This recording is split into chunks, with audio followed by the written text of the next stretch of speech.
Hello everyone. तो आज का हमारा पहला वीडियो जो कि हमारे चैनल पे आ रहा है उसका नाम है guidance for NEET tips for last moment.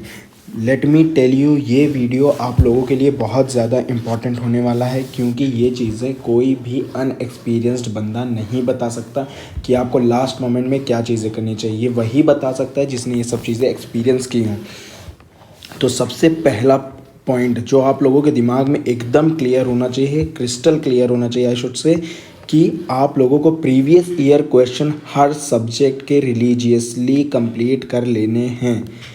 जैसे फिज़िक्स के हो गए, केमिस्ट्री के हो गए और बायो के हो गए। स्पेशली फ़िज़िक्स जिसकी वीक है वो सारे प्रीवियस ईयर क्वेश्चन करके जाएगा, क्योंकि अगर आप फिज़िक्स के प्रीवियस ईयर क्वेश्चन करके जाएंगे तो नीट 2020 में 10 से 15 क्वेश्चंस ऐसे थे जो आप अगर प्रीवियस ईयर क्वेश्चन सॉल्व किए हैं तुरंत आप हिट कर सकते हैं।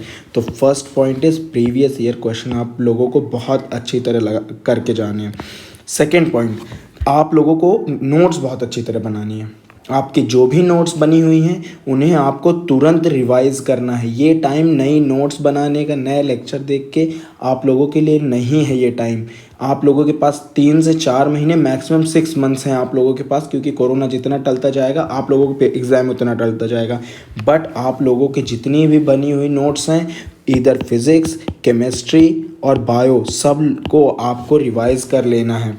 और आपने जितने भी पहले पेपर दिए होंगे, पेपर दिया होगा, अपनी मॉड्यूल सॉल्व की होगी, आप आकाश में हैं, एलन में हैं, किसी भी कोचिंग में हैं, आपने या तो कोई पेपर दिया होगा या कोई मॉड्यूल सॉल्व की होगी, तो आपको वो मॉड्यूल्स जो सॉल्व किए उसमें आपने कुछ क्वेश्चंस एनसर्कल किए होंगे जो कि आपको जिसमें डाउट होगा या जिसमें जो क्वेश्चंस करने में आपको डिफ़िकल्टी होगी, वो क्वेश्चंस आपको एक बार दोबारा ज़रूर रिवाइज़ कर लेने हैं, क्योंकि ऐसे क्वेश्चंस आने की प्रोबेबिलिटी बहुत होती है और आप ऐसे क्वेश्चन गलत करके चले आएंगे और आप बाद में रिग्रेट करेंगे। तो ये चीज़ें आप मत कीजिएगा।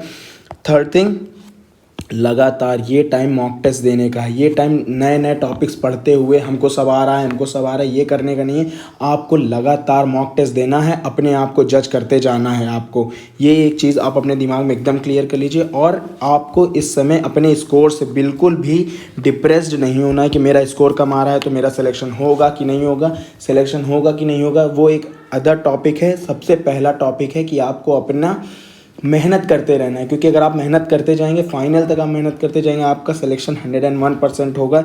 ये मैं लिख के दे सकता हूँ, क्योंकि किसी को भी 100% ये श्योर नहीं होता कोई भी कि मेरा सिलेक्शन हो ही जाएगा। सब थोड़ी बहुत, किसी की 50% श्योरिटी होती है, किसी की 60%, किसी की 100%। तो आपकी भी उसी तरह आप मेहनत करते जाइए। 6 महीने बहुत होते हैं, 6 महीने 3 महीने जो भी टाइम है वो बहुत होता है सिलेक्शन के लिए, अगर आपने पहले से पढ़ रखा है। मैं ये नहीं कहूँगा कि आप अभी से प्रिपेयर करेंगे तो 3 महीने में आप नीट उखाड़ देंगे, नहीं कर सकता, कोई नहीं कर सकता। इसके लिए बहुत मेहनत चाहिए।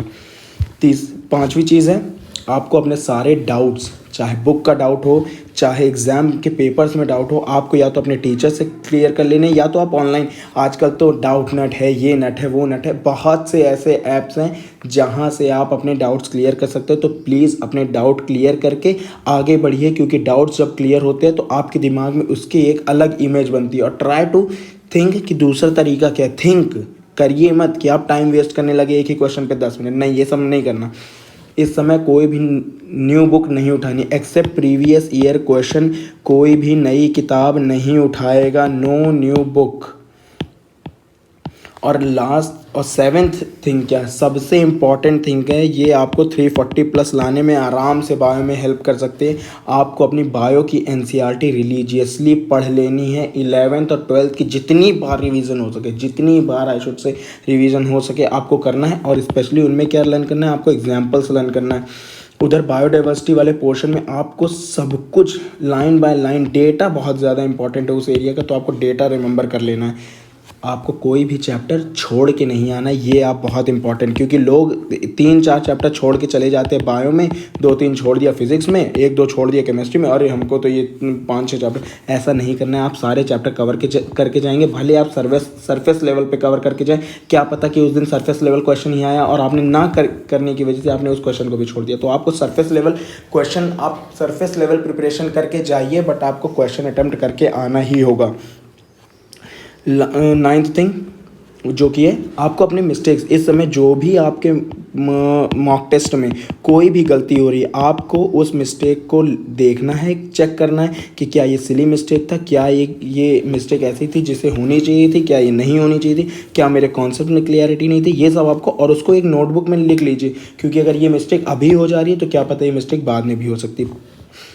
10th, हाई इल टॉपिक्स पे थोड़ा फोकस करिए। जैसे बायो में मैं आपसे कहूँ कि आप जेनेटिक्स पे फोकस करिए, बायो में आपसे बायोडाइवर्सिटी वाले पोर्शन पे फोकस करिए, जो कि लास्ट यूनिट है क्लास 12th का। इन पोर्शंस पे आप फोकस करेंगे तो आपको काफ़ी ज़्यादा हेल्प मिलेगी। इस समय फिज़िक्स के लिए कोई भी हाई लेवल क्वेश्चंस नहीं लगाएगा, जो भी प्रीवियस ईयर क्वेश्चंस है प्रीवियस ईयर क्वेश्चंस लगाइए, फॉर्मूला अच्छी तरह तैयार करिए और उसके एप्लीकेशंस तैयार करिए। कोई भी हाई लेवल क्वेश्चंस के पीछे नहीं जाएगा, नहीं तो सच बता रहा हूँ आप लोग इतना ज़्यादा डिप्रेस्ड हो जाएंगे इस समय कि आपको लगेगा कि सिलेक्शन होगा भी कि नहीं होगा, ये भी आपके लिए एक डाउट हो जाएगा। इसलिए प्लीज़ इस समय आप लोग हाई लेवल क्वेश्चंस के लिए मत जाइए। और at the last, all the best, क्योंकि ये एक चीज़ ऐसी है जो हर कोई भी आपका मोटिवेटर हो, कोई भी आपका मेंटर हो, यही बोलेगा कि ऑल द बेस्ट। बट उसके ऑल द बेस्ट के लिए मैं एक चीज़ और बोलना चाहूँगा, do your best. All the best सब बोलते हैं, मैं बोलूँगा डू योर बेस्ट। अपना जितना पोटेंशियल, मैक्सिमम पोटेंशियल लगा सकते हो उतना लगा दो, क्योंकि ये एग्ज़ाम एक बार क्लियर होगा। सच बता रहा हूँ, MBBS की लाइफ बहुत ज़्यादा प्रेस्टीजियस है, बहुत